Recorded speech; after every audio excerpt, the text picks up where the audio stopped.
What is your body language saying? Wouldn't you want to know what your body language is saying? You might think, hey, everybody interprets differently. But let me tell you that there are certain movements that people around you and even you read as the same. This video might just help you learn which ones they are. If you've ever had a talk with someone and they were crossing their arms and not looking at you, how did you interpret it? Surely, you did it once in your life as well. Unfortunately, it sent out a negative message. The good news is, you can avoid it by following our wisdom. Welcome to Savvy, where we have lots of practical wisdom to share. Hey, don't forget to hit that like button below, and while you're at it, subscribe. Actions speak louder than words. Do you agree? Unlike verbal communication, body language expresses more feelings. But the catch is, you won't be completely sure if the feelings you're emitting are getting read correctly. However, there are some proven ways to effectively convey your intended emotions and results through body language. And in this video, we are going to share with you those ways. So make sure to stay watching and maybe do a little practice as we go. Number 1. Practice a straight back. Slouching is like wearing a glowing red sign that says, I'm not confident and I'm lazy.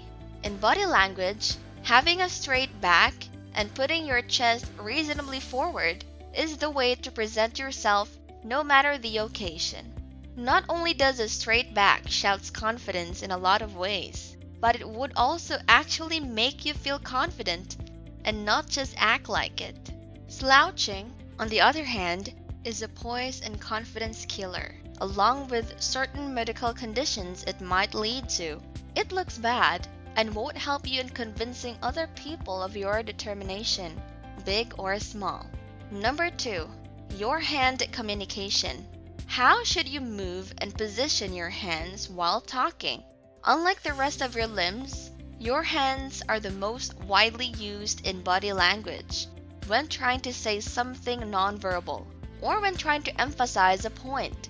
So make sure you are using your hands right. A few things to avoid are the following. Don't make it a habit to fidget or to keep putting your hands away, either in your pockets or in your other hand. This makes you look closed off and rigid. Don't cross your arms. You are literally closing off as much space from the person you're talking to, which may look like you are protecting yourself against something. Don't hold your other arm or shoulder. Your opposite arm is not a baby to be held at all times, especially during a casual talk with your friend. It will look like you'd rather do it than engage your full focus on the conversation. Now that we've gone through those don'ts, how should you move your arms and hands? It's easy. Let them relax naturally. Let them be by your sides and only use them to emphasize an idea, but don't exaggerate it. This tip is not only useful when you're talking with someone, but also when you give a speech. Number 3. What do your feet say? You may think the lower parts of your body will go unnoticed most of the time you're speaking with someone, but they actually contribute to the overall look of how much confidence you exude. Take this situation for example. Just how you would react if someone were to hit you. You wouldn't open up to the challenge immediately, right? Aside from flight, your first instinct would be to hide most of your body by closing it off with your limbs, making a cocoon of the sort that will protect you from most of the blow. Why is this related to what your feet should move? Just like hugging your body from a blow. When your feet are close together, you are giving off the impression that you are scared or not inclined to any conversation and socialization. You might let the person you're talking to feel that you aren't comfortable or confident enough to communicate with. So the next time you're conversing with someone, pay attention to how your feet are positioned. They should be directed outwards and apart, whether you are sitting down or standing up. Number 4, your eyes. Part of the body language is eye contact. They may be small enough compared to the rest of your body, but their impact on how your body language is read is just as big, for the eyes reveal more things about you than you realize. And I mean this not in a very scary way.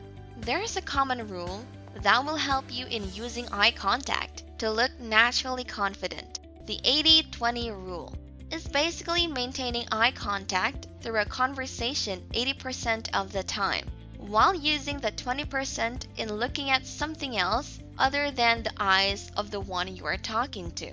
It's pretty simple, but it should be practiced and done naturally. After all, there's a fine line between a healthy eye contact and staring. Number 5, the rest of your head. Obviously, refrain from turning your head even just a bit down.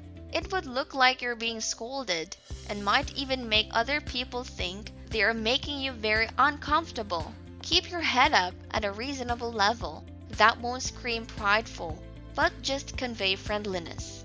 Make sure to smile as well. Don't overgrin, especially when the conversation doesn't call for it, because that's just rude and misleading. Bonus tips. Use space to your advantage. While body language is mostly, your body, which is the medium of communication. Don't forget that the canvas is space. You are constantly moving through the space you are in, so make sure you utilize it too.